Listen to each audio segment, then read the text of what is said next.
अस्सलाम वालेकुम। उम्मीद करना सारे वीर भरा ठीक होणगे। अल्लाह पाक सलामत रखे सब भाइयों ਨੂੰ। ਤੇ ਅੱਜ ਦਾ ਵਲੌਗ ਸ਼ੁਰੂ ਕਰਨੇ ਆ।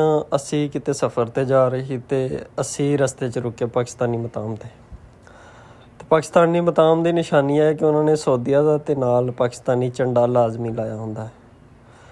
ਤੇ ਨਾ ਹੀ ਨਹੀਂ ਪਾਕਿਸਤਾਨੀ, ਬਾਕੀ ਇਹਨਾਂ ਦਾ ਟੇਸਟ, ਜ਼ਾਇਕਾ ਤੇ ਚੀਜ਼ ਜਿਹੜੀ ਖਾਣ ਵਾਲੀ ਮਿਲਦੀ ਆ ਉਹ ਵੀ ਮਤਲਬ ਕਿ ਪਾਕਿਸਤਾਨੀ, ਸੇਮ ਪਾਕਿਸਤਾਨੀ ਟੇਸਟ ਹੁੰਦਾ। ਅਤੇ ਹਰ ਚੀਜ਼ ਹੀ ਪਾਕਿਸਤਾਨੀ ਲੱਭ ਸਕਦੀ ਹੈ, ਹਰ ਚੀਜ਼ ਪਾਕਿਸਤਾਨੀ ਮਿਲ ਸਕਦੀ ਹੈ। ਅਤੇ ਇਸ ਮਕਾਮ ਤੋਂ ਅਸੀਂ ਲਏ ਮਤਲਬ ਕਿ ਚਪਲੀ ਕਬਾਬ, ਚਿਕਨ ਕੜਾਈ, ਮਟਨ ਕੜਾਈ, ਮਤਲਬ ਕਿ ਹਰ ਚੀਜ਼ ਇੱਥੇ ਹੁੰਦੀ ਹੈ। ਅਤੇ ਅਸੀਂ ਬਰਿਆਨੀ ਦਾ ਔਡਰ ਲਾਇਆ ਅਤੇ ਅਸੀਂ 2 ਪਲੇਟਾਂ ਮਤਲਬ ਕਿ 2 ਪਲੇਟ ਪਾਰਸਲ ਬਰਿਆਨੀ ਕਰਵਾ ਲਈ। ਅਤੇ ਉਸ ਤੋਂ ਬਾਅਦ ਅਸੀਂ ਬਾਹਰ ਆ ਕੇ ਮੈਂ ਸੋਚਿਆ ਕਿ ਵੀਰਾਂ ਨੂੰ ਇਸ ਮਕਾਮ ਦੀ ਲੋਕੇਸ਼ਨ ਦੱਸ ਦਈਏ। ਇਹ ਮੁਹੱਤਾ ਅਲ ਨੂਰ ਹੈ ਅਤੇ ਇਹ ਹਾਸੇ ਦੇ ਅੰਦਰ ਮੌਜੂਦ ਹੈ, ਅਲ ਹਾਸੇ ਦੇ ਅੰਦਰ ਮੌਜੂਦ ਹੈ। ਜਿਹੜੇ ਪਾਕਿਸਤਾਨ ਵੀਰ ਭਰਾ ਕਿਤੇ ਆਉਂਦੇ ਜਾਂਦੇ ਹੋਣਗੇ ਇੱਧਰ ਨੂੰ ਅਤੇ ਉਹ ਲਾਜ਼ਮੀ ਇਹਨਾਂ ਦਾ ਟੇਸਟ ਕਰਿਓ। ਮਾਸ਼ਾਅੱਲਾ ਬਹੁਤ ਹੀ ਅੱਛਾ ਟੇਸਟ ਹੈ। ਅਤੇ ਮੈਂ ਇਸ ਤਰ੍ਹਾਂ ਵਿਊ ਕਰਵਾ ਰਿਹਾ ਸੀ ਬਾਹਰ ਦੇ, ਅਤੇ ਮੈਂ ਲੋਕੇਸ਼ਨ ਵੀ ਭਾਈਆਂ ਨੂੰ ਸਾਰੀ ਦੱਸ ਦੇਵਾਂ। ਅਤੇ ਮੁਹੱਤਾ ਅਲ ਨੂਰ ਹੈ ਇਸ ਮਕਾਮ ਦਾ ਨਾਂ।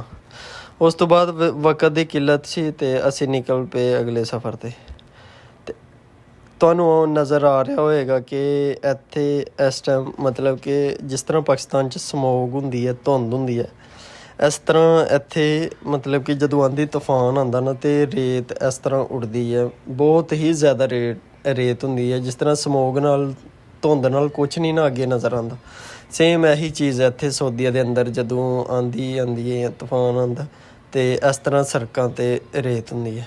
ਅਤੇ ਸਾਈਡ 'ਤੇ ਇੱਕ ਚੀਜ਼ ਨਜ਼ਰ ਆ ਰਹੀ ਹੋਏਗੀ ਤੁਹਾਨੂੰ, ਕੋਠੇ ਵਗੈਰਾ। ਇੱਥੇ ਕੈਫੇ ਵਗੈਰਾ ਛੋਟੇ ਛੋਟੇ ਬਣੇ ਹੁੰਦੇ ਨੇ, ਲੇਕਿਨ ਇਹ ਸਰਦੀਆਂ 'ਚ ਓਪਨ ਹੁੰਦੇ ਨੇ। ਇੱਥੇ ਸਊਦੀ ਲੋਕ ਹੀ ਮਤਲਬ ਕਿ ਰਾਤ ਨੂੰ ਆ ਕੇ ਬਹਿ ਖਲੋ ਕੇ ਚਾਏ ਕਾਫੀ ਇਹ ਉਹ ਪੀਂਦੇ ਨੇ। ਅਤੇ ਦੁਬਾਰਾ ਆਪਣੇ ਟੋਪਿਕ ਦੀ ਤਰਫ ਆਈਏ ਕਿ ਇੱਥੇ ਮਤਲਬ ਕਿ ਧੁੰਦ ਵਗੈਰਾ ਇੰਨੀ ਹੁੰਦੀ ਹੈ ਅਤੇ ਐਕਸੀਡੈਂਟ ਵਗੈਰਾ ਦਾ ਬਹੁਤ ਖਤਰਾਤ ਹੁੰਦੇ ਨੇ, ਖਾਸ ਕਰ ਜਦੋਂ ਆਂਦੀ ਤੂਫਾਨ ਹੁੰਦਾ। ਲਿਹਾਜ਼ਾ ਇਹ ਤੁਹਾਨੂੰ ਸੜਕਾਂ 'ਤੇ ਰੇਤ ਚਲਦੀ ਨਜ਼ਰ ਆ ਰਹੀ ਹੋਏਗੀ ਕਿ ਮਤਲਬ ਕਿ ਕਿਸ ਤਰ੍ਹਾਂ ਤੇਜ਼ੀ 'ਚ ਅੱਗੇ ਰੇਤ ਆ ਰਹੀ ਹੈ। ਇਹ ਉਹ ਅੱਗੇ ਕੁਛ ਨਹੀਂ ਨਜ਼ਰ ਆ ਰਿਹਾ।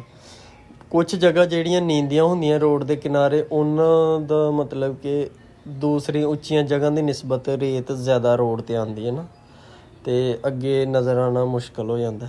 ਕੁਛ ਇਸ ਤਰ੍ਹਾਂ ਦੇ ਸੀਨ ਹੁੰਦੇ ਨੇ ਇੱਥੇ, ਮਤਲਬ ਕਿ ਜਦੋਂ ਆਂਦੀ ਤੂਫਾਨ ਆਏ। ਅਤੇ ਤੁਸੀਂ ਦੋਸਤ ਦੇਖ ਰਹੇ ਹੋਵੋਗੇ।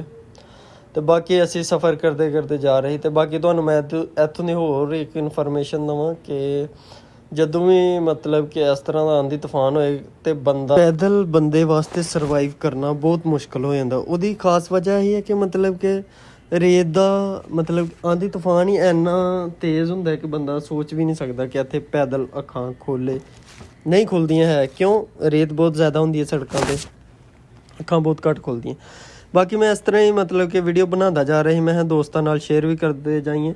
ਬਾਕੀ ਤੁਹਾਨੂੰ ਵੀਡੀਓ ਪਸੰਦ ਆਏ, ਲਾਈਕ ਅਤੇ ਫਾਲੋ ਲਾਜ਼ਮੀ ਕਰਿਆ ਕਰੋ, ਕਿਉਂ ਤੁਹਾਡੇ ਵਾਸਤੇ ਇਹ ਵੀਡੀਓ ਬਣਾਈ ਦੀ ਹੈ। ਅਤੇ ਪਸੰਦ ਆਏ ਤਾਂ ਲਾਈਕ ਫਾਲੋ ਜ਼ਰੂਰ ਕਰਿਆ ਕਰੋ, ਅਤੇ ਨਾਲ ਚੈਨਲ ਨੂੰ ਸਬਸਕ੍ਰਾਈਬ ਵੀ ਕਰਿਆ ਕਰੋ।